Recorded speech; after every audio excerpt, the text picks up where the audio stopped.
everybody, this is Silver Spook, and this is the Silver Spook podcast, episode number, I'll go count them later, but I'm here with Brandon C. Hovey, and you want to go ahead and introduce yourself? Hey, I'm Brandon C. Hovey. I'm an author, I'm a blogger, and I'm a voice actor as well. I voice acted in Neofood. I was several characters, including good old General Coke Jobs. And it's good to be here with Silver Spook today. All right. Yeah. So, what's going on right now? Well, what's going on right now for me, anyway, is Neofood is going to be coming to Steam September 19th. Let me just see if I can just do this real quick. I'm just gonna show everybody the Steam store. Yeah, real quick. Okay, yeah. So I'm just gonna show everybody the Steam store because I spent so much time working on it. I spent like the last month working on. You're not gonna be able to see it, Brandon, but yeah, the Steam store is basically ready to go. It is. I already own Neofood. It's in my library because I'm the creator, and yeah, I've been spending like the last. I played through this game 30 more times in the last 2 weeks, because I spent like a long time debugging the new version of it, and basically like I had to add achievements. I added like 37 achievements. There's like yeah, basically people said like if you put it on Steam, you gotta have the social gaming element, and everybody doesn't even like check to see if it has achievements. So that took me a long time actually to do that and to figure out how the Steam works and to figure out how I'm gonna get all this stuff into the engine. And it's back. Steam is kind of like back to like hardcore like C++, like you have to go to school and study your assembly and your hardcore programming languages programming. So that was kind of like getting back to my college days, rather than the drag and drop like really easy interfaces. I don't want to say that Steam is not easy, but it's more for like it's more hardcore programmer, let's put it that way. So I had to learn a lot, and but I finally got it up and running. Steam Achievements is working. They've been really great. I mean, Steam's like the tools are much more powerful than any other site. I can tell you that much. Like, and their influence is they're a much bigger site than like itch.io, which I was using. So Neofood is going to be coming out September 19th. You can actually buy. It's actually on sale right now. It's 33% off. It's only $10 on itch.io right now, only for the next 4 days, because I'm trying to use that sale to fund marketing that I'm going to be, or some promotion I'm going to be doing for the Steam release. Okay, so if you haven't bought it yet, buy it right now, because it's never going to be 33% off again for the next probably very long time. There's going to be a discount in the first week during release. It's going to be on sale, but it's going to be like 20% off for the first week during the launch. So if you're thinking about getting it and you haven't got it yet, definitely go out and pick it up right now on only on itch.io is it going to be $10. So you go to the itch.io site and buy it there. I will give you, well, if I'm nice, I may give you a Steam key right now, but I'm definitely going to give you a Steam key when it comes out. So some people ask, like, I don't want to buy it on itch because I want to play it on Steam, because again, they want to show it off to their friends, or they want to have it in one library. If you buy it on itch.io, you're going to get the Steam key like for free, and you may even get it early. I'm not going to tell you yes or no because I may not have enough of the closed beta keys, but you may be able to play it 3 weeks early. So anyway, just basically the point is, yeah, it's coming out. It's gonna hit Steam. Hopefully, it's gonna be a bigger. It's gonna do better. It's gonna be bigger because Steam is just a bigger site, generally speaking. Exactly. People are gonna see it in their discovery queues. Yeah, sorry about that, Brandon. Oh, no worries. No worries. I'm enjoying it. It's good stuff.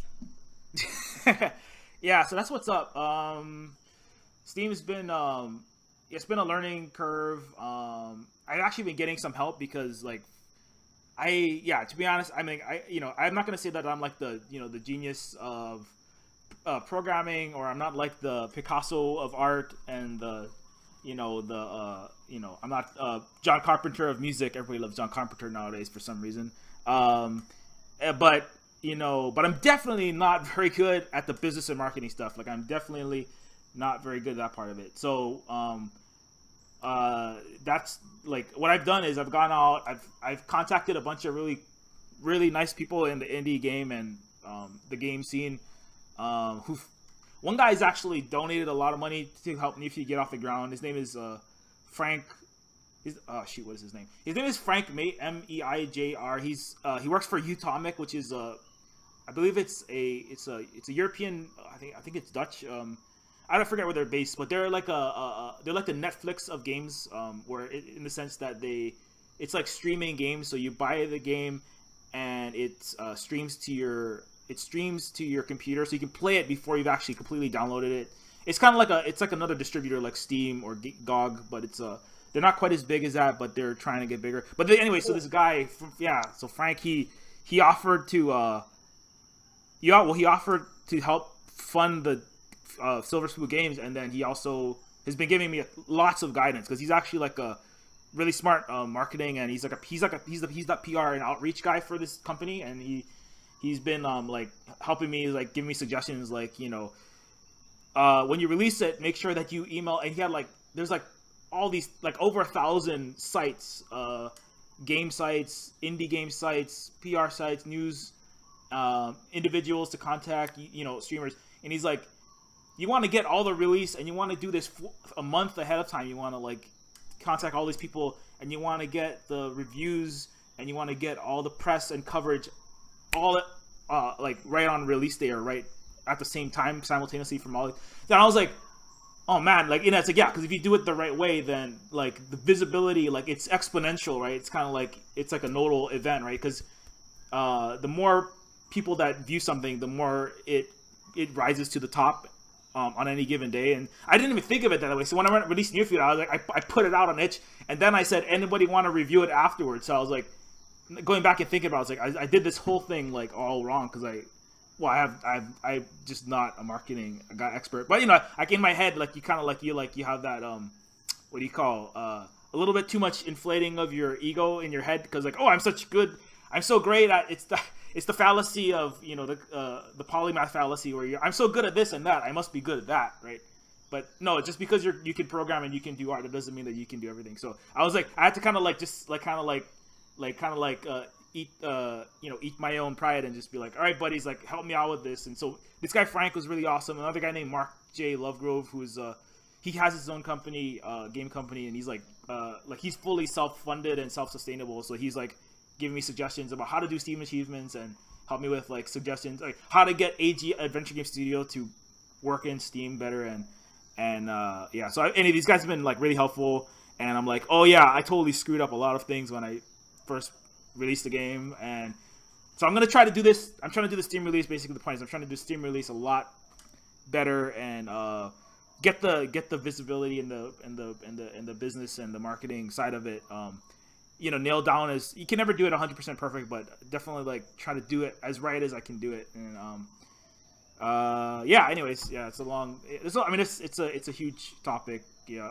So, but yeah, that's what's going on with me. So right now I'm just waiting to hear back. I'm every day like I'm trying to like mail like 50 emails a day, because I have a list of 1,000 something, and I have to like look at their website, find their editors, and see what they're about.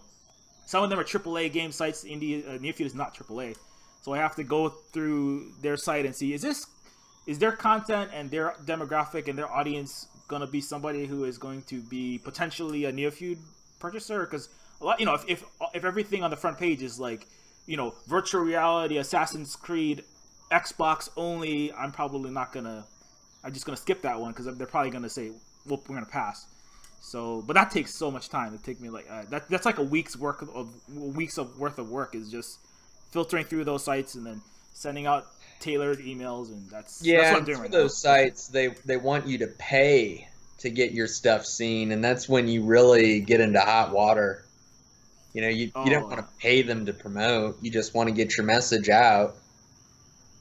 Yeah, absolutely. I don't know. You want to talk about? I've been talking. I feel like I've been talking my face off. You want to talk a little bit about maybe like, I don't know, with your promotion, or how that went? You know, when it came to promoting my stuff, at first, I didn't do it. When I had my first book out, Thurnger the Officer, I just didn't bother with promoting. When I had my second book, Burgers, Bloggers, and Cops, I didn't bother with promoting. When I had my third book, Paul of Penningdale, that's kind of where my mindset shifted to where Okay, I've had a few reviews. It's time to start doing book signings. So, you show up to a bookstore or a library and you do a signing, and those things, it's a sliding scale of quality. I've been to some amazing book signings. I've been to some horrible book signings to where nobody ever shows up. And it's kind of where, okay, I just wasted like an hour, 90 minutes, or 2 hours of my time to show up here and give people directions to the bathroom. So, it's a sliding scale. Online promotions, I've had a lot of success just doing things like that, communicating with people on Twitter, communicating with people via WordPress, my blog, BrandonCHovey.net. That's been a powerful promotional vehicle that in many ways is just as good as the book signings. The thing about promotions that I struggle with is just the idea of this takes time. And in the back of my mind, I'm like, instead of doing this business promotion stuff, I'd rather be creating. I'm more of a creative than I am a business person. I can do the project management stuff. You've seen me on Twitter. I'm like, 2,000 plus words today. Hooray, I met the quota. I set quotas for myself. I set deadlines for myself. I'm good at that part. But when it comes to the promotions, I get frustrated with that simply because I know a lot of people, they don't necessarily want to take the time to read. They want an audiobook. Some people just don't read the kind of sci-fi I do, even though I do lots of different stuff. And you can't get everybody clapping for you. I think that's the one important thing we need to realize as artists is not everybody's going to clap for us, but the important thing to do is get the right people clapping for you. And I've had that happen to me a handful of times, and it's good. And you've certainly had that happen to you, Chris, with getting Neofood out on Steam. That's having the right people clapping for you. And that's a breakthrough if there ever is one. Don't let anybody tell you different.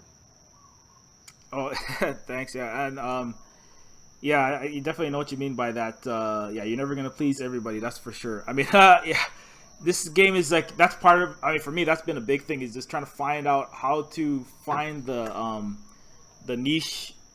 Because this game, it is a game that is kind of targeted. I'm kind of joking when I say this, but I joke that when I did do promotions, like when I did try to do like an actual paid like a Facebook campaign, I was like, who, because if I just target this to the average Facebook user, right? This is like a game that is, well, A, it's 2D, B, it has no 3D assets. It's a point-and-click adventure. That's like, I don't know, that's like, that drops it to like 1% or less of people, right, automatically. C, it's like, it's kind of adult, a little. There's interesting language in it. Both in terms of like maturity and also in terms of there's some colorful, not quite rated R, but there's some language in. There's violence. So it's kind of like it's a very niche thing. And I was like, who am I going to target this to? So I was like, well. Let's and Facebook lets you choose these, like, choose your audience's demographic, and it's like males between the ages of 25 or 30 to 50 years old. So basically all the Gen X guys who grew up playing Mega Man and Beneath the Steel Sky and all the classics, and who've watched and have Blade Runner as one of their favorite movies and Neuromancer as one of their favorite books. And that was who I selected to target. From the UK, because that I was looking at who was actually looking at it, and it's hugely people from the UK. It's basically all like the educated 30 to 50-year-old guys from the UK. That's like the prime. I didn't suspect that necessarily, right? I was like, I didn't know, but that's kind of like who it ended up being on average, right? Not to say that everybody in America or Canada or Japan is not going to play it, right? But that was just like, if you want to show it to somebody, those people reacted to it the most. So like, if you show 100 videos, 30 of those people or 50 of them would react to it and they like it and they check it out. Whereas if you just showed it to everybody on Facebook, you have like the same.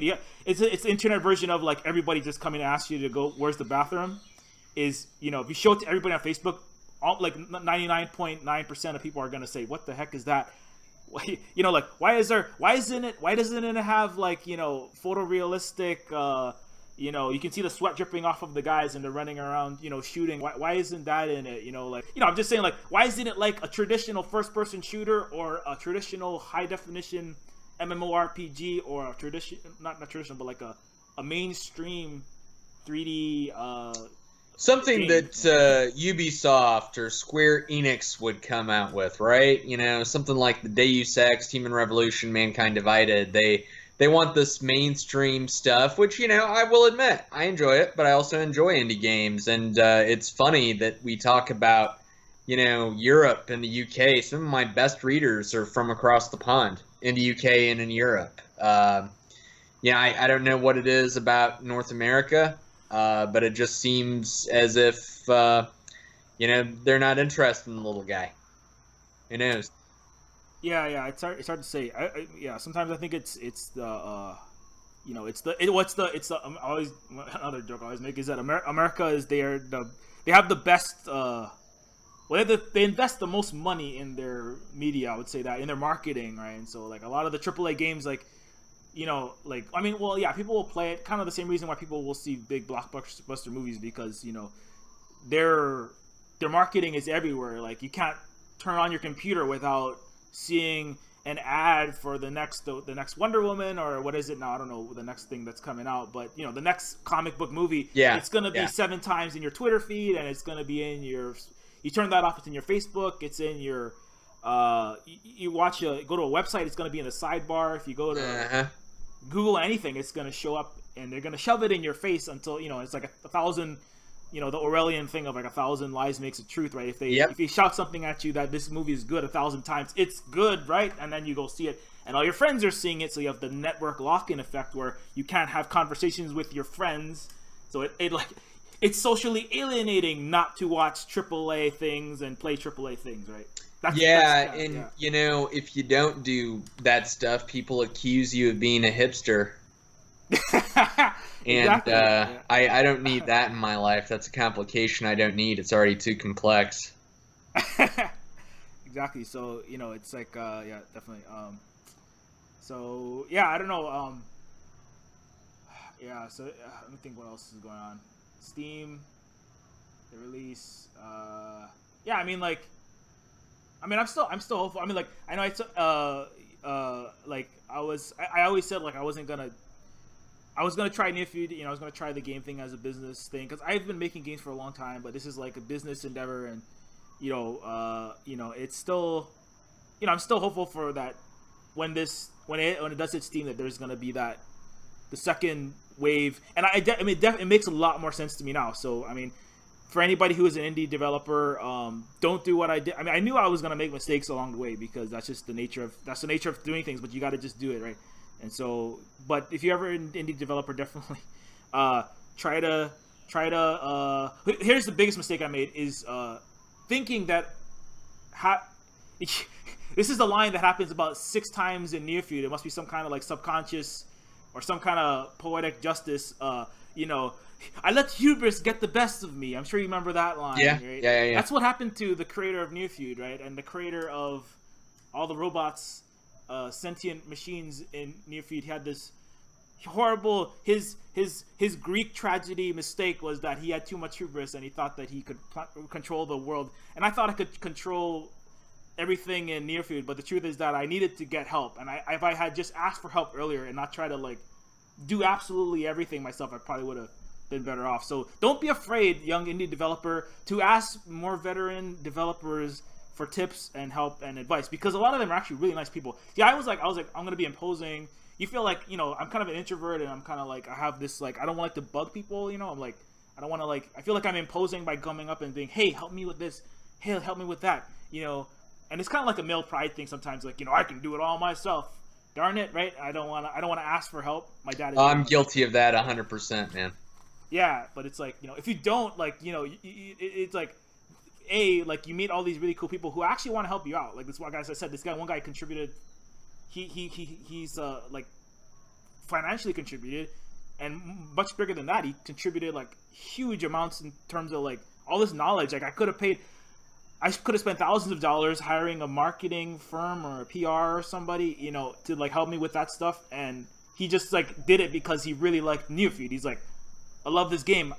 He wanted it to be on the Utomic site, but you know, for whatever reason, like it didn't gel with their current like they didn't have a spot for it or whatever. It wasn't really what they wanted to get on their site. Huh. But he was like, Shocking.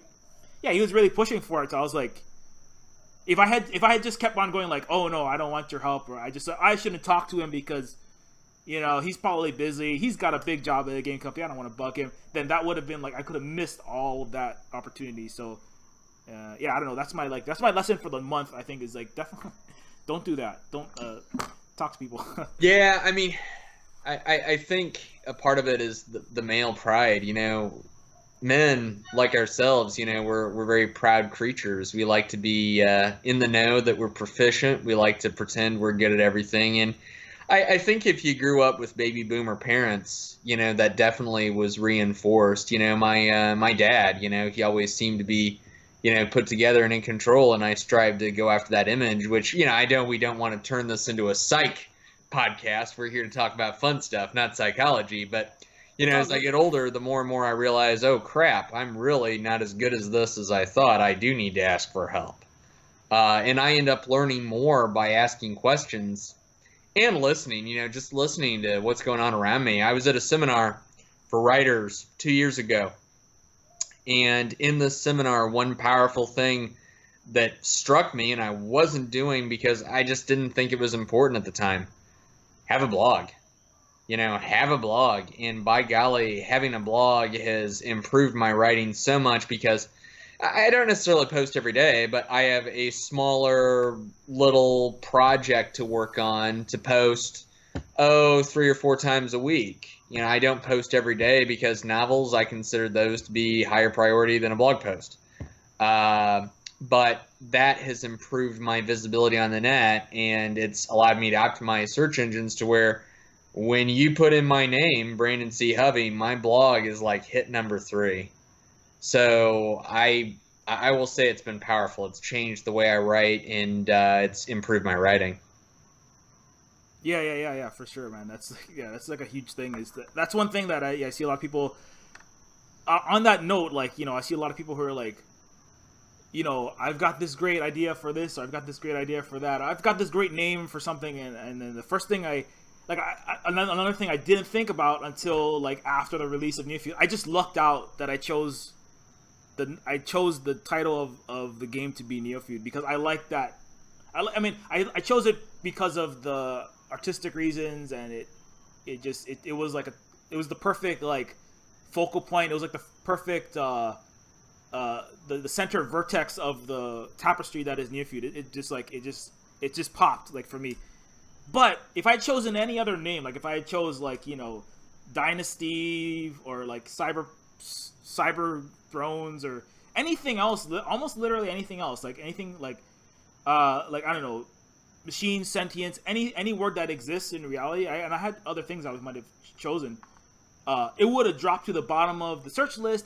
When I came 2 years later, when I went to release it, I would have discovered that there's another game called Robopocalypse, or there is another one actually. There's another game called Robogeddon. There's another one called you know, anything that's like basically anything that's like a real word almost already has something else. It might be a book, it might be a game, it might be Forgotten City, for example, had a Las Vegas hotel that was named after it, and that's the #1 search result, even ahead of another game that's called Forgotten City that is a Skyrim mod. That another thing, Forgotten City, which was the original name for Dismaton when it first came out. I got contacted by the creator of a Skyrim mod that had like 1.2 million downloads. He had won a Writers Guild award for the writing on this mod, and he like politely asked me, "Can you please? Is there any chance that you could consider renaming your game? Because I have this game and there's a patent pending, trademark pending for Forgotten City, and I have this big studio and et cetera, et cetera. Can you please change it?" Right? And I was like, yeah, I was like, good thing it's only a month in, and it's no sweat off my back. He'd been working on this for 2 years, right? So, so that's where I was like, yeah, I'm never gonna. That's why I'm like, you notice all these. Why are there all these weird sounding company names, like, or like, you know, even like, you know, Google and, you know, Tumblr and all these non-existent words that all of a sudden became like weird portmanteaus. Yeah. Because if you name literally if you name things almost anything else, discoverability drops to 0, and trademark and copyright infringement and lawsuit probability goes up massively. Yeah. Those are vampires you don't want in your door. Yeah, exactly. So I was like, from now on, I'm only using made up words. So Dismaton is I googled it. It's a non-existent word. Didn't exist anywhere. It's a portmanteau of dystopia and dismal and automaton. So it's like the almost the malfunctioning machine or dystopian. It has a lot. It has a good range. Like Neofood, it has like implications. It implies certain things, and if you're like an etymologist or somebody who like knows a lot of language, you might be able to discern where it came from. But it doesn't exist. It's not a word that there was no. I googled it and there's like nothing. The closest thing is like Italian words that some like dismato or something, and Yeah. So anyway, that's that. My point is basically definitely like on the blogs, have a website, and then come up with a name. Like another kid I was just talking to had a name called Project Beach House, and I think that's pretty good because it's it's 3 words that you don't really see together that often. But again, you Google it and it's like gonna be on page 2 or I don't know. That's so generic. Yeah, so I was like, I mean, he might want to stick with it, and that's up to him. But Yeah. But it's and if it's your first game, he's not gonna. I don't know if I think he might want to sell it, but you might want to consider that. I mean, these are things. It's better to consider these things, early, like a month in or less than a month into development, than 2 years in when you've paid your voice actors and your programmer and your artist, and you paid someone to make the title of the game, and you've gained your site has gained some momentum, and then you discover that planet, Alien Planet is like taken by 6 other games and a movie, and they all come after you when you've already spent all the money and time building that, right? So that's gonna hurt. It's gonna hurt a lot, yeah. So anyway, yeah. So that's, when it comes to titles, I never title my work until I'm finished with it. The book I'm working on right now, my manuscript, I was just calling it Vesca 2. And now, I've decided on a title. It's going to be Rod Vesca at Mercy 10 Station. And his job has changed. He was a PI. He was going from planet to planet and got involved with some intergalactic security problems. But now he's the chief of a private police force on this hospital space station, which there's problems afoot there. I don't want to give it away. I want to save that hype for later. But, titles are a funny thing. And you're very right. You've got to be careful. You want to be discoverable, but you don't want to invite those vampires in. Yeah, totally. Yeah, that's I mean, that sounds interesting. I mean, if you want to talk a little bit about, like, this is one thing I've been now I'll talk a little bit about the difficulty of doing creative work simultaneously with the suit, the high brass work, and not the high brass, but the CEO, because I'm technically the chief executive officer. It's a highfalutin title for a one guy show, but I have to make these executive decisions, and even making these decisions is tough. Like, what price should I set the game at? That's actually like a big question that you have to research, and I'm like, it's hard to think about that kind of stuff and demographics and at what time of day should I release Neofood for maximum impact so that people can download it, and are there more 30 to 50-year-old neuromancer loving British people, or are there more Californian really smart programmers, Silicon Valley types who also like the topic of AI, who are going to be awake at this time, right? So it's like, should I release it at 10 in the morning Pacific time or 10 in the morning London time? And it's like, because when you release it, the spike happens at, it changes the minute to minute, what do you call trending dynamics, which is like all this lingo and vocabulary I never had to learn. Now I have to learn it because this guy Frank is telling me all this stuff. Like, yeah, you want to get it, you want to nail it. Like, it's because 90% of the press is going to happen in one day within a span of hours, and then it's going to drop off very quickly. So don't release it on a holiday. Don't release it on a Saturday. I screwed that up for the first one. I released Neofood on a Saturday. Don't release it on a Monday or a Friday or a Sunday or a Saturday or a holiday. Don't release it on September 11th. Oh, of course not. Because what's going to be... I was like, September 10th, September 11th sounds good. That's what is that, a Tuesday? That's good. No, don't do that. Because you're gonna be washed out in a tide of airplanes and buildings and red, white, and blue.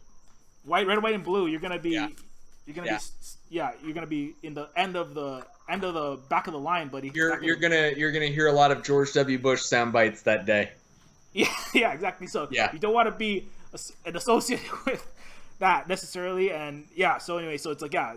And I was like, wow, I didn't even think about that. Did not think about that, because bigger games than you, well, on the weekends, bigger games than you are going to be coming out. Everybody's going to be looking at the next, I don't know what it is, like Assassin's Creed, or the next, whatever it is. Even in the adventure scene, there's bigger, like the Daedalic, and there's bigger Broken Sword.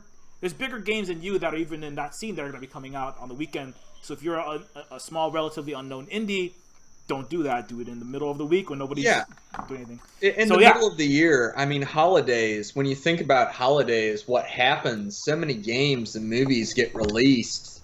It's a media frenzy, and you don't want to be the last shark in the pool, and all the goodies are gone because the frenzies happened, and the Steam sale happens, people blow their wad on all these AAA games, and I mean, where are you, the indie developer, at that point? Or the indie artist? I mean, I have always tried to release my work in May or June. I always seem to be getting the most return when I do it in May or June. When I released my first book, I did it in September. Nothing happened. Nothing happened because people were just busy. Again, you know, timing is everything. You're so right. You were so right. It is everything. Yeah. And I had given zero consideration to that. I was like so, like, again, I was so deep into the creative process. So yeah, going back to that, you know, I was so deep in the, you know, I had my you know, my French mustache and my artist cap and my I joke, and then and then I take that off and I put on my Metallica T-shirt and I get my Mountain Dew, and now I'm programming, or I'm I'm or doing writing, and I'm like, I'm in my Rousseau. Now I'm in the middle of not a log cabin, but I'm in the middle of the woods in my kind of Walden's Pond kind of setting. I'm writing my game script. I'm writing my great American or Hawaiian novel, whatever I'm doing. And I'm not thinking at all about release dates or what age and group of people, and so that's one thing that's been difficult recently, is because like I'm trying to work on the next game, Dismaton, and it's like. So I've been having a lot of stumbling blocks. Like I was trying to write for it, but I'd spent the last 6, 7, 8 hours programming, learning Steam integration API, which is that's been tricky. A lot of technical stuff, learning how to program achievements, and then I sit down to like write creative fiction, science fiction, post-apocalyptic, and I'm just like I don't have any juice right now. I don't even. Like, a lot of it is, I think, a lot of the variables and a lot of the, it's kind of like a lot of the headspace, the lore, and who the characters are kind of gets vaporized by all the business thought. And, like, I can't, like, I kind of know who they are, but they're not, like, immediately accessible. Like, it's not stored in my RAM at the moment when I sit down to write about it or even draw. I'm like, what world is this? What planet is this? I just start drawing dollar signs and, hashtags and variables, and like I don't even know what I'm talking about right now. So I'm like, I can't. I've had to kind of like say, okay, I'm gonna have to take a little break from the creative. I'm gonna still do some, but I can't get deep enough into it. I mean, you know what this is like when you're writing a book. You have to like be deep in that because you have to keep all these threads and proper nouns and all these who did what to whom and that stuff. Like I can't have. Like I've discovered my maximum threshold, like my minimum system requirements, my brain system requirements for creative work, and it is like I'm like overloading it right now. So I can't, and I feel like if I just push forward, I'll be like, hey, I gotta do this time. I gotta work on it. It's gonna, it's not gonna be the quality that it needs to be. So I mean, it's gonna be until like September 19th. It's gonna be, I'm not gonna be. It might be working a little bit slower. So, but I mean that's fine because Neofood doing well right now is that is gonna determine the funding for Dismaton and that whether that's gonna be a thing. So anyway, I don't know. Maybe you want to talk about that. I don't know. Like how is your head? Yeah, I mean you're absolutely right. I mean I can tell you already. When I was outlining the sequel, I had a 4-5 page outline, and then I realized, oh crap, I've outlined 3 books instead of just 1 book. I don't want to write Lord of the Rings. I want to write a great science fiction book. And to me, that means making something that's succinct enough for a reader to read and enjoy and not be so long or, in some cases, over complex. I like things to be accessible. So when as I said, I'm probably 3,000 or 4,000 words away from finishing or less. And I can tell you already that I want to take a break from the space sci-fi setting and go back to my Paul of Penningdale story. This was in 2015. I released a bunch of short stories on my blog, about 10 or 11 pages in Microsoft Word. I'd copy and paste them into WordPress. And they had good traffic. A lot of people liked these stories, and I want to return to that. I don't necessarily want to continue that story because it needs a volume 2 and probably a volume 3 and maybe a volume 4, but I want to go before what happens in volume 1 and develop the characters, because in hindsight, did I develop the characters? Yeah, but the reader's going to have some questions. Why does Estelwyn behave this way? Why does Ryle seem so bloodthirsty? And how did Paul get into the alarm business? You know, some kind of questions are forming in the reader's minds because, yeah, Paul of Penningdale was a series of short stories that was made into kind of little omnibus novella. But at the same time, I didn't answer those questions. So now I'm inspired more than ever to go back and write maybe short story series for each of the 3 main characters that essentially gives their origin. So that'll be my next project. But when it comes to the business side of things and the creative side of things, fighting back and forth, sometimes that gets too much. And that's always my cue to walk away. Walk away, take a break, empty your mind, come back fresh, because the more you fight it, the more tired you will be. And that is not a pleasant place for anyone to be. I don't care if you're a creator that does art. I don't care if you're a creator who does game development or writing like me, music even. There comes a point in time where you just need to take a break. You know, a lot of people think writer's block is this chronic condition that once you have it, it's not going to go away. It's like diabetes or any condition like that. When in reality, it's more so you need to shift gears. You need to shift gears, put your focus on something else, because right now you're stuck, and you'll get unstuck, but it's going to take some time. Sometimes James M. Cain said it best, the author of The Postman Always Rings Twice. Your body has to catch up to your mind with whatever it's doing. And I mean, that's how I am. Sometimes my mind wants to do one thing when I'm not ready to do it. For example, Jade's Dish. Jade's Dish is not necessarily a direct sequel to Thuringer the Officer, but it's a spiritual successor. It's in the same universe, but I couldn't really write the manuscript for Thuringer 2 after I completed Thuringer. I was forcing myself to write it, but it was so bad I just gave up. I was like, this is horrible.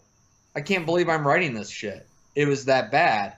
But now, you know, I'm on the right track with Rod Veska as the main character and Thuringer being reduced to a supporting character.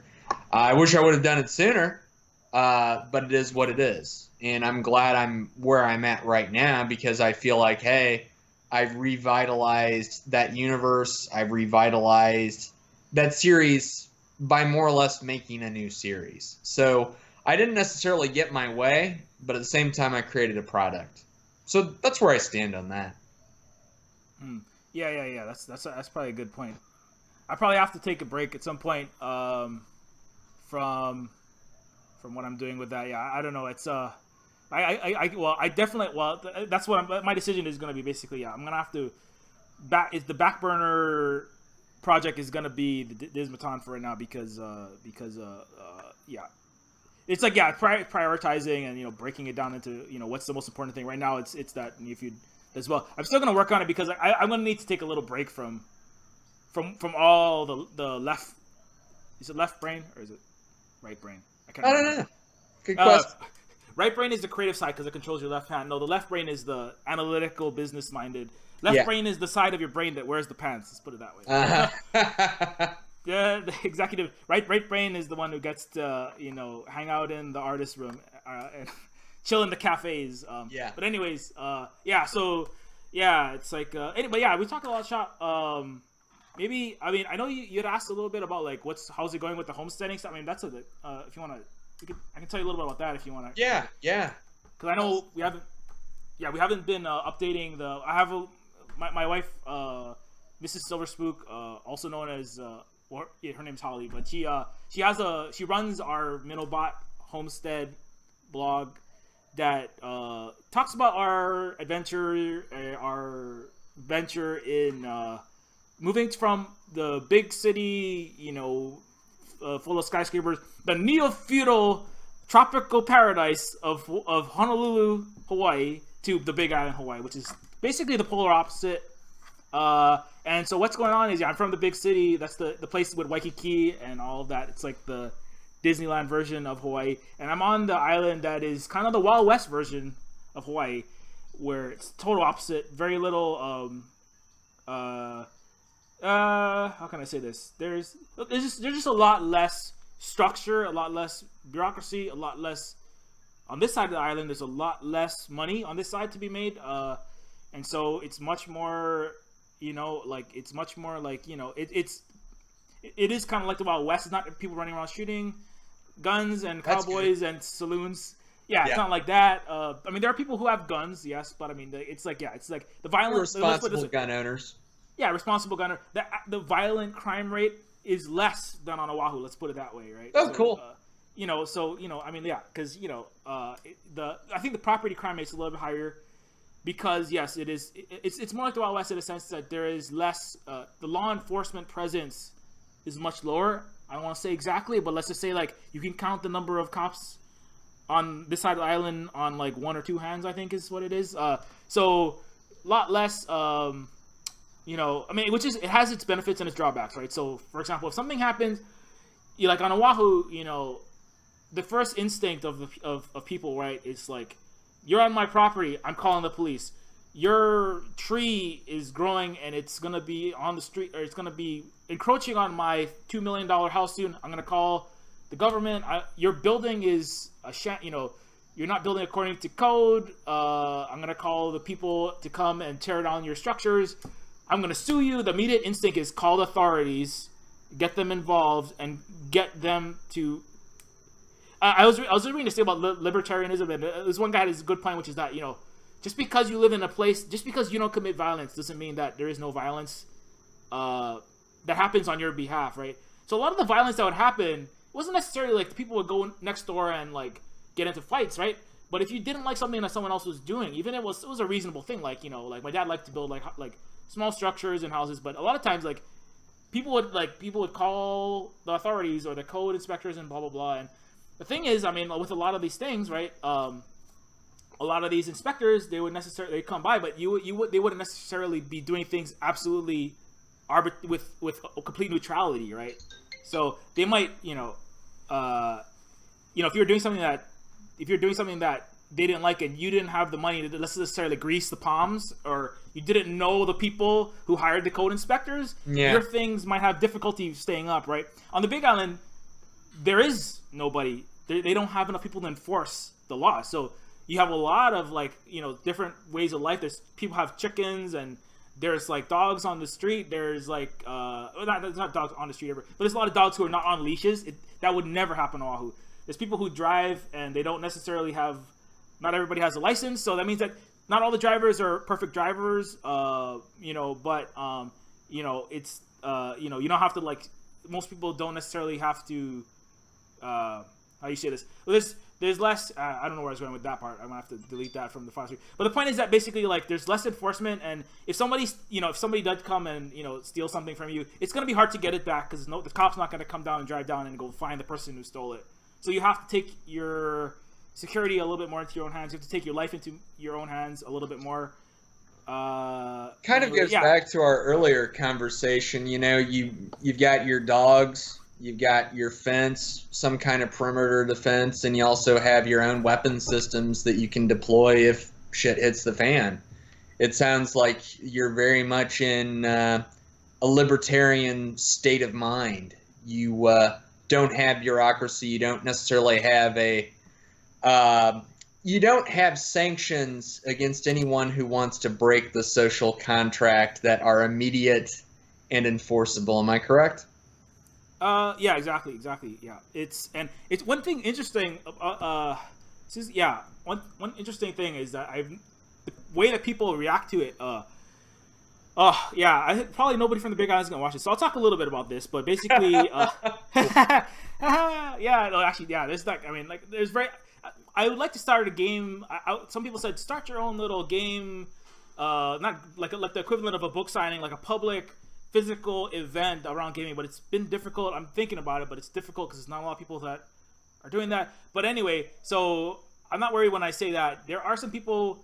Let's just put it this way, like the situation that we had. If we were to do everything according to code, our initial plan when we came to the Big Island was we're gonna buy a piece of property, right? We're gonna buy a plot, and then the next step is we're gonna start building a semi-permanent structure, like let's say a container house, or we were thinking about even tiny house living, you know, or but if not, then just like, you know, some kind of small wooden structure while we're building our final house, right? That's the homesteading thing, right? If you build from the ground up, you don't build like a mansion, right? You build something to live in, then you add on to that, and then you add on to that, and exactly. And so, you know, that was our plan, right? We're gonna like buy the property, build up, you know, until we have a house that we can live in, so that we're not paying a $500,000 mortgage to a bank, right, et cetera, to get around that and run around that neo-feudal bureaucracy. But the thing we discovered is that when you do that, again, like, I mean, it's not the same. So again, I'm not necessarily picking on Oahu, but, you know, if you want to get things done here, there's code inspectors here. There's regulations you must follow here, and I ran into somebody who tried to go through the official channels, and one roadblock was I discovered it's $10,000 to get the septic tank to start off with. If you have any trees on your property, I discovered it's $10,000. It can be up to $20,000 or $30,000 to cut 150 foot. There's these trees that grow. If it's within striking distance of any property, vehicles, the road, power lines. If it's up to $30,000, I heard a quote for $30,000 to cut one tree. Some of these plots have 100 trees on them, right? Or who knows how many trees, right? So if you buy a plot, right, just because the land that you bought, even if it was a $2,000 plot, you're gonna have to install that septic tank, the code inspectors, that you have to hire an officials, like city, what do you call it? The blueprint guy. You have to hire the inspector. It takes months. One guy spent 5 years trying to get his house. 3 years having it inspected by an inspector, didn't qualify, had to redo stuff, re-inspect it. Yeah, he went back and forth so many times. And there is like, he had a really problematic experience where the inspector, for some reason he did something, or the inspector just wasn't a nice guy. The city told him to do it one way. The inspector said, no, I want you to, the city said, I want you to put posts, concrete posts on all the ends of your house. And then the inspector for some reason said, no, I want you to lay a solid, you know, 100 by 30 foot solid concrete foundation. And there was, and anyway, at the end of the day, well, the inspector ended up, they discovered that he ended up working at like a Home Depot on Oahu. And the new guy came in and said, oh no, everything that you did, that's all wrong. You have to redo, you have to spend another $30,000 redoing your entire house foundation because this guy told you the wrong thing. And basically, like, I don't want to go too far into that, but basically he ended up spending like 3 times the amount it would cost to build a house because he tried to do everything the official way. And I don't know, I mean, I can't say exactly what his experiences were, but basically what I'm saying is that the house that we live in right now, we did not build this house, right? But it was an existing house, right? It was sitting here. And the thing is, a lot of the houses on the Big Island, because of the volcanic activity, lava flow poured through an area called Pahoa that incinerated, you know, dozens of houses. And all of a sudden, this is right around the same time as the subprime mortgage housing crash, right? And Oahu still is expensive, but here people flocked away because they're like, lava burning houses. Nobody who wants to buy a house around a volcano that's burning houses to ash, right? So prices drop. All the developer, there are bulldozers like literally left on lots, rusting away. There are like half-finished things. There's houses that have just been abandoned everywhere. Like something like 20% of all houses on this area is like, I don't know the exact statistics, but huge number of houses have just been left, right? Sometimes it's because people, you know, just up and leave. Sometimes it's because people had a medical condition and they left. They couldn't find, like, the house market was crashing. They couldn't find anybody who wanted to buy, so they're just like, I'm out of here, right? And so a lot of times, like, you know, you're in the right place at the right time, and if you just find one of those houses, they're like, yeah, you can just pick one up for like pennies on the dollar, or find someone who's like, I just want you in that house and caretake it because I cannot find anyone to be in it, and we're off the grid. We have no water. We have no city water. We have no city sewage. We have no city anything. Only thing we have, we're lucky, some areas don't even have electricity or cable. So, you know, not everybody's going to want to up and be a tenant 15 miles out of the only town, which is like Hilo. That's the only like city, like, it's more like a big town. Nobody wants to be out there, right? So if you're in the right place at the right time, this house was the house we're in was at one time $100,000 to $300,000 house. Now it's like basically there are trees everywhere around this house. You know, it is negative. The cost to like if you were to take over this house and you wanted to resell it, it's like minus $90,000. Right? Wow. So what do you think the owner of that house? I mean, I don't want to give all details, but basically there's a lot of houses like it. What do you think the owner of that house is going to say to somebody, right? Who's like, what you know, nobody's going to cut, no bank, no real estate agent, no you know, no prospective buyer is going to come in, no smart one anyway. Yeah. Unless you can find a sucker, you're going to sell a negative $90,000 house. A sucker or a glutton for punishment. Exactly. Yeah. Yeah. So that's the market. Is basically you have a lot of people who buy. They see a picture on the real estate site. They're in, you know, they're from, I don't know, they're from, you know, somewhere in the Heartland or California or on somewhere mainland U.S. They're like, oh, I just want to move to Hawaii. That sounds great, right? I mean, it sounds great, right? You see all these pictures of, you see all Lucky these, you know, the Disneyland version, as you said. Yeah, I've seen Blue Hawaii and, you know, 50 First Dates. There's all these great movies that set in Hawaii, and it's such a nice place, right? And then it's like, oh, look at this really $3,000 lot, or like $50,000 house on the beautiful part, and you have the picture, right, with the palm trees and the sand, white sand, and they just buy it immediately online. Like, look at this great deal. You buy it online without going to Hawaii and looking at it, right? They buy it, and then they come here, and it's like, oh, it's got trees everywhere. It's in the middle of nowhere. It's got lava flow. And it's not even it's like worth less than the price that worth less than the lot price when you add it all up. And then they're like, oh crap, that was dumb. I'm going back to the mainland. And that's a lot of these that's a lot of times what happens in a lot. I'm not gonna say everywhere, but in certain areas, that's what happens. On the other side of this big island, on the other side, it's like Waikiki. It's white sand that's been imported. All the nice hotels. That area is much nicer, but side we're on is. Yeah, it's not that. It's not that. And a lot of it has to do with the volcano. A lot of it has to do with the rain. A lot of factors. And anyway, I'm going so much into real estate, but anyway, let me talk a little bit more about what we're doing. And so basically, the situation we're in is good.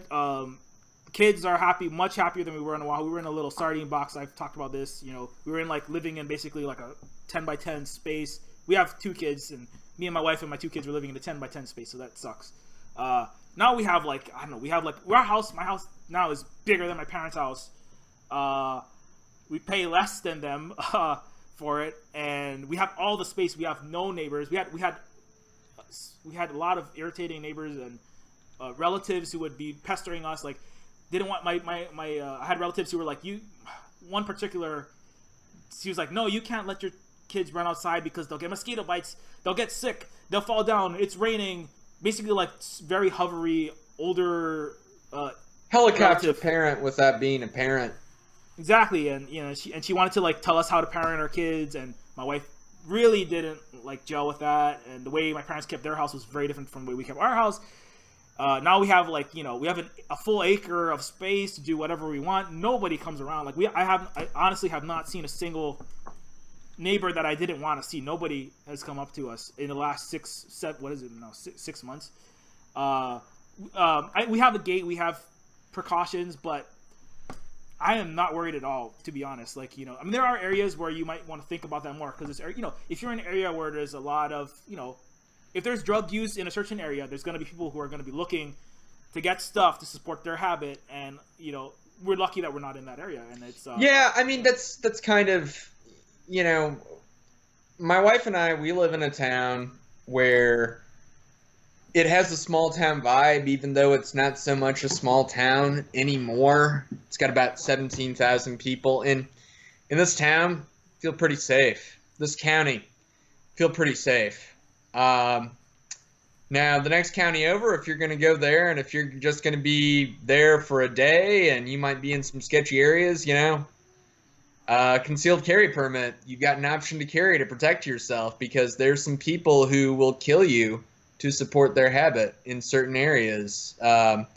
There's a lot of stuff you got to keep in mind when you're not in the county that we live in. You know, we're fortunate to live in a very safe area, and it sounds like you're living in a safe area compared to where you came from. I mean, neighbors, you know, we're fortunate to have a lot of older neighbors who they're friendly, but they also keep to themselves, you know, and we keep to ourselves too. But it's a friendly, nice neighborhood where, yeah, you know, you'll get a friendly hello, but aside from that, not so much, and that's great. I love it. Yeah, exactly right. Yeah, it's nice to, like, yeah, if we really wanted to, like, you know, we could. We went to one of our neighbors' birthday parties. Like, you know, they had their kids had a birthday party, so we went to that, and you know, they're really nice. They offered to. They wanted to. We have one of our cars. We don't need one of our. Basically, we were given a free car by the people who left, because they couldn't figure out what to do with it. Yeah, so we had a free a Durango. So, you know, they were like, "Hey, you still got the Durango? We want to pick it up." And we would have sold it to them, but unfortunately, they the Durango the battery decided to give out the same day, and we need it right away. Anyway, the point is, that's a long story, but basically, you know, so yeah, if we want to make contact, we can. You know, the people are friendly. You know, there are yeah. So that's like really important. Like we just. I mean, again, like this is our back to the lesson of like asking for help. If we didn't, we had to, because we were in kind of a desperate situation for a little bit. You know, like, you know, when we first got here, we were basically camping for a month, and you know, basically we were basically living out of a car for a period of time as we were prospecting, because we didn't come here like we're gonna have this property like already set. We just came here and we're like, we're gonna figure out what's going on there. And it's actually better that we did that, because if we did the thing where we're just going to, again, not really do the research, not get there and check it out first, you know, we would have been in that trap where, oh yeah, here's a great plot, $7,000, right? Now you bought it. Now you got to cut down $90,000 worth of trees, right? So we would not, because we easily could have been that sucker, but we came over and we did it this way. And anyway, so what we're doing is, you know, back to more like what we're actually doing. You know, we're homeschooling, so Molly and my two kids are, you know, my 5-year-old and 3-year-old are, you know, they're, you know, I'm a teacher. That's what I was doing on Oahu. I'm still, I'm doing more. Right now we're doing more. What do you call naturalistic? Yeah, homeschooling. We're doing like I do more of like right. I'm gonna do more robotics with them when they get interested. I taught robotics. I taught programming. I taught science, tech, engineering, and math. So I can give them a lot of those skills as they, you know, get interested in it. That's one thing about homeschooling that I notice is really cool. Is a lot of times, like, you know, it's like the default, the downside of the traditional classroom is kids. You know, you don't necessarily, you know, if you're not interested in one thing, it's really hard to push a kid to do a thing when they're not really into it. When they're really into it, they can do like 1,000% of the work in like a day, a 2, 3, 5 a week. They can like learn an entire year's worth in a month when they're really into it, right? When human beings, when I'm really into something, like I go 100% into it. Like that's like I didn't like learn, you know, I didn't learn the game dev skills. I mean, I don't want to put down any colleges or schools, but I did not learn a lot of the skills that I learned necessarily in a classroom. I had to take time out and research, watch the tutorials, try it, do it physically, like actually do it. And like, so when we're homeschooling, like, you know, what they're into now is like being outside, and I'm into being outside, and we have an acre worth of a lot of it's been overgrown. It was not caretaken for reasons that we've mentioned. So I've been cutting down trees, or trying to like cut the weeds back, or trying to plant stuff. So, you know, they're getting a lot of that, you know, biology. I'm trying to do like some, you know, biology, some math, as we're, you know, measuring how tall is this tree when it falls, where is it going to fall, like, you know, how much does this, because we're using these special come-alongs that are made, or they're basically like power pullers, like what you would use to pull trucks out of ditches and stuff. Yeah. So we're using those to, because we do have trees, right, which are, if they're leaning over the house like this, right, so we're having to pull them back. We can't just cut it, because if we cut it, we'll smash our house. So, Yeah. you know, teaching her about like how the weight, like this is a 4-ton pull. This tree weighs how many tons? Like how much are we gonna have to pull? So it's like just while spending time, and it's really cool because I get to spend all this time with them. Now, if I was working on Oahu, I'd be working more like 12 hours a day because of the nature of the job situations, right? And Exactly. I would not be spending this kind of time. They would not have this kind of education. So, what I'm hearing two things. Number one, I'm hearing you're making memories with your children, which in this day and age, that's more important than ever. And number two, they're getting an education which, in many ways, the school system can't provide. The school system is about testing. It's about testing. And I'll say it again. It's about testing. It's not about your children. And with that in mind, as parents, we either need to take control, which you're doing. You're taking control of your child's education, and they're getting a better education, or in some cases where the parent just can't homeschool, augment the education. And it sounds like, with you being in control, they're getting a education with practical lessons about problem solving, which, again, the school system, they can no longer provide that. They never will tell you that, but they can no longer provide that. I, for a long time, thought about going into teaching, but then I realized that you're just training kids you're training kids to take tests that at the end of the day are meaningless. So you're doing the very best thing you can do for your children. You really are. Oh, yeah, thanks, man. And I'm You're welcome. Glad, and good decision too, because as a teacher, I'm still a teacher, but let's say I'm not a teacher in the official school institutions right now. You made a good decision, because I spent some time. I wasn't even I was teaching as an after school program. I was never like a teacher in an actual, like the official Department of Education public school, and like the burnout rate, and it's just for all the things you mentioned, it's like that. It's unfortunate. It sucks. But I think that part of it is like parents have to kind of take responsibility and take control and do what you have to do. One good thing about this side of the island is a lot of people. It is there's a large progressive. There's a large, I want to say, a lot of the hippies from California, a lot of them live here now, and a lot of their children, and in the same way that they I don't want to pigeonhole too much, but basically, let's say like they like mindful living, right? Like think about everything that you're doing, right? Whether that's eating food that is making good choices about your food. I don't want to say you should eat only vegan or local or whatever, organic, this and that, but they think about it. They don't just go to the nearest whatever government or corporation is providing them food and get whatever is on the shelf, right? They think about it. They say, do I want to get this food from this local farmer? Do I want to buy it?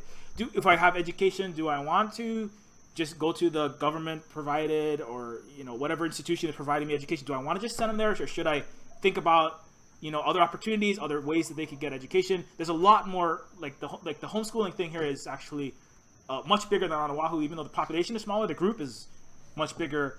The homeschooling group on Oahu is mostly it's basically exclusively military families almost, and which are they're kind of keep to them. Let's just say they keep to themselves, right? If you're not a military mom, my wife had military friends, and that became difficult after a certain point. And not to say that's that's fine, but and it makes sense, because if you're a military wife, then it's or wife or father, then you're gonna be, you don't necessarily have to work. Makes sense? It's a stressful position. And so but anyway, so on this island, we're doing that. And we actually, the only thing we have to do is you have to submit tests. So you have to submit they have to take a test every, what is it? Not even every year. It's like once every 2 or 3 years, like first grade, third grade, fifth grade, seventh grade. You submit work they've done, and that's pretty much all you have to do. It's not like a huge complicated process where every month your kid has to come in and make sure that they're up to their grade level, blah blah blah. It's really simple. My daughter's actually she's ahead of her. She's already ahead in terms of math and reading. She knew she's at the first grade level. She should be in kindergarten, but she's already at the first grade level. That's awesome. That's great.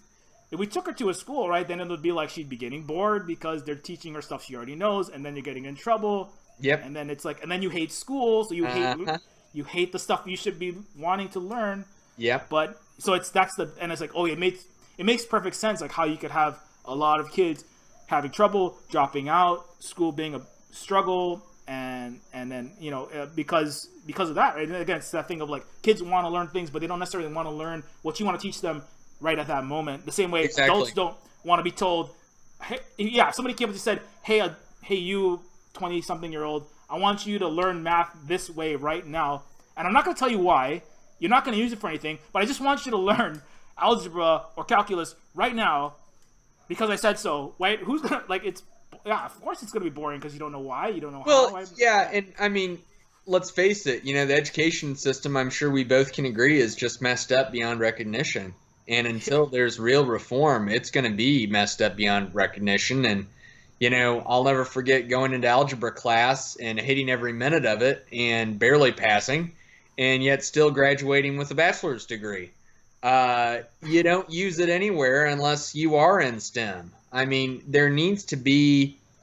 we need to return to tracks, whereas, there's a track for STEM students, there's a track for vocational students, there's a track for humanities, social science. There needs to be tracks in high school to prepare kids for what they want to do instead of this fishbowl or pigeonhole we're throwing our children in, because, when you bore them, they don't like it. They want to drop out, and when you drop out, well, who failed them? You failed them because you were forcing them to do things they didn't want to do that were never going to benefit them in the first place. Yeah, exactly. Yeah, it's messed up, and it's not going to get better anytime soon. I promise you that. Both of my parents are teachers, so they would agree with you. They even told me, Chris, never become a teacher. Well, my parents were both teachers as well, Chris. So, they were around when teaching was a respected profession, and now it's the profession that the government has shat on and big business has shat on, and look at where it got us. Yeah. We're not in a good position as a country with our education system, and nobody on either side of the aisle, I'm convinced, can fix it. Yeah. Absolutely. But yeah, what else? I mean, I don't know. I guess just in terms of just to finish up, I feel like I was gonna say exactly what we're doing right now, but it's hard to say because I kind of don't even notice it. Like when I first got here, I kind of noticing all these new things, but now it's just kind of second nature. But it's one thing we've done recently, we're learning about. See, this is one thing you would not be able to do in school very easily. I mean, with most classes, we're learning about fresh water, like the importance of water, right? And I don't know, this is kind of I don't live in a big mainland city that had this problem, but apparently getting water that is potable to drink in a lot of American cities has become a problem. And so I was reading a lot about that, and I was thinking, where is our water coming from? And we just happen to live we're not in a city right now, and we don't have, looking it up, rainwater. A lot of people live on catchment here. Actually, the majority of this island, I think, is this side of the island is they don't live on city water. They actually they catch the water from the sky, and that's the water that they use. And so, we actually did a little thing. We have a catchment that's for the bathing and the dishes and the laundry. But we said is it possible to drink fresh water? That was a question. That was our scientific question, right? And how would you do it in such a way because you can't, the one that comes off of your roof, and we could have birds and animals, and that could create microorganisms and other toxins and pollutants can get in that, and and this is the problem that all people had, and was that safe drinking water is not that is taken for granted in a lot of places, but it's a complex thing. It's really important, and even things everything from the if you live next to a factory, if there's a nuclear facility anywhere nearby, don't drink it. But if you were to just pump water out of through a lead pipe, if it comes from a river, I believe in Michigan, that was a thing, right? They were pumping. Yeah, Flint, Michigan. That water. I don't believe it's still been corrected, that situation. Yeah. So so we tried. We made we did a little experiment. We made a big. We got a shower curtain. We're what is the best thing to use? Well, we don't want to use we don't want to use dirty trash bags. That's for sure. Maybe a clean trash bag. Something that doesn't have any chemicals on it, and so, a shower curtain, just as a test. So we're like, we made a big funnel, and my daughter, we got like these big, we have these like 5-gallon jugs that we use, that we go to, like, if you want fresh drinking water, you can go to, you drive to a place where you fill up like water that has been chlorinated. So the water is chlorinated, which causes its own, it kills bacteria, but it also causes other problems as we discovered. But we use that to catch, like, basically the fresh drinking water. We can do a pH test, right? So we test it, is there acid, because we actually live next to a volcano, so maybe there's acid rain, sulfur dioxide. But you can get these little acid test strips to see if you have acid in your water. So like, this is all science that actual water testers would have to do. Probably they should hire some of these guys in Flint, Michigan. I mean, I don't know, or fix it, whatever. But, so there's a lot of science there that you can do, like, testing the water to see if it's safe, making sure there's no pollutants in the, air, using first flush systems, and, all these methods you're never going to have 100% absolutely pure distilled water unless you're in a science lab somewhere, because it's very difficult to get 100% pure. But at least it's, like, safe enough that you can drink it. And, anyway, so that was some of the home science, and that's some things that we're learning about, is like, if we were stuck here, let's say our vehicle died and we couldn't drive 6 miles to get drinking water, what would we do? Well, if it started raining, well, we have the situation. And we live in an area that rains. The rainfall is like, I don't know, it's like huge. It's like, 30 inches a month or more. So it's a lot of rain. And so, anyway, so that's our latest project, is filling up water. And the water actually tastes better because it doesn't have chlorine in it. So it doesn't taste like diluted swimming pool water. So that's nice. Awesome. Yeah, and so. Yeah. Anyways, that's what's going on. So anyway, this is just more theme number 2, other than like ask people for help. Theme number 2 of the vlog, if I name it, is going to be investigate or take control of your own education and your children's education. I love that. I think that's a great couple themes that we've had. Yeah, really, yeah. Quite profound.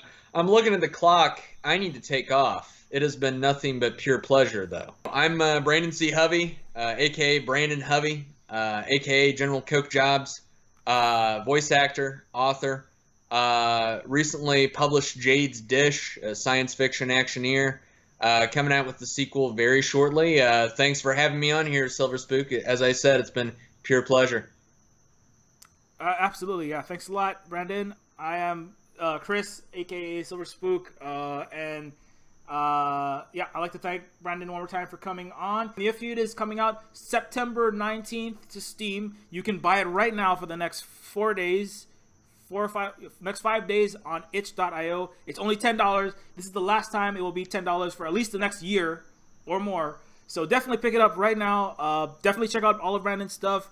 And if you want to be on the Silver Spook podcast and talk about whatever you want to talk about, send me a message. I'm looking for people that want to do this at least once a week, and I want to help you guys out as people have helped me out. So send me a message. If you want to check me out tomorrow, I'm going to be on the Silver Spook live stream from 3 p.m. EST. I'm going to be on the Silver Spook live stream doing something. We'll see what I'm doing. I'm probably doing some creation. But anyway, so thanks a lot, everybody, for watching. And this is Chris saying, I'm going to come up with a better way to sign out next time.